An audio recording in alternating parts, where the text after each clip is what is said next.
we have gone through the analytical definition with the graphs for the increasing and decreasing functions, for strictly increasing and strictly decreasing functions. Now let's move for the strictly increasing function with the example. Okay, now we have already gone through the definition for the strictly increasing function. I am writing once again a function is said to be strictly increasing function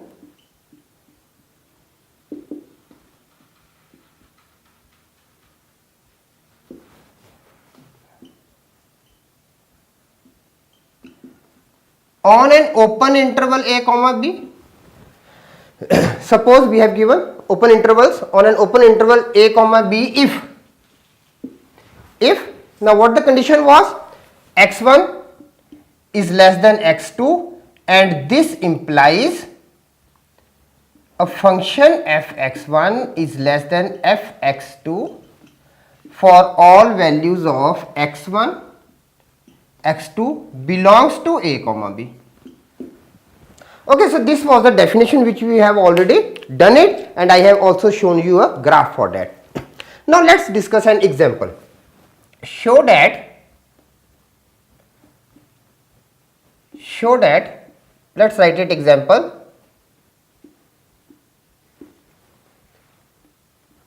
Fx is equal to 4x plus 5 is a strictly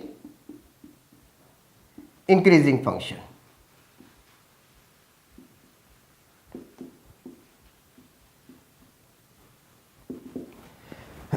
Now how to prove it?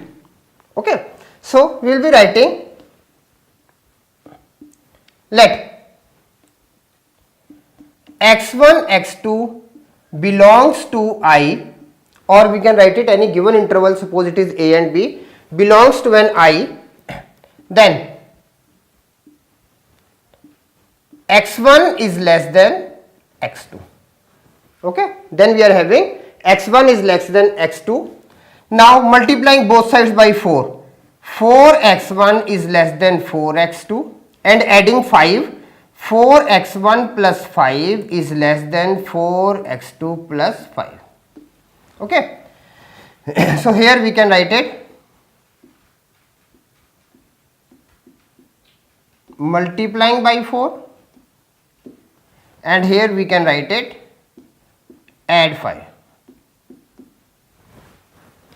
Now 4x1 plus 5 is what? It is the given function. So we are having now fx1 is less than fx2. Therefore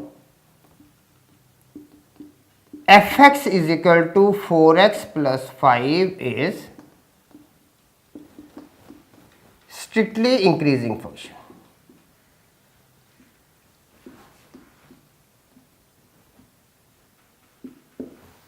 Now analytically once more let's solve it. Now suppose we are having suppose x1 is equal to 1 and x2 is equal to 2, then f1 will be what? f1 is equal to 4 into 1 plus 5, and that is 9, and f2 will be 4 into 2 plus 5, that is 13. So clearly 9 is less than 13. Okay, clearly 9 is less than 13. So that's why we can say it that if x1 is less than x2, then this function is strictly increasing function. Okay, so we can move with the very simple conclusions.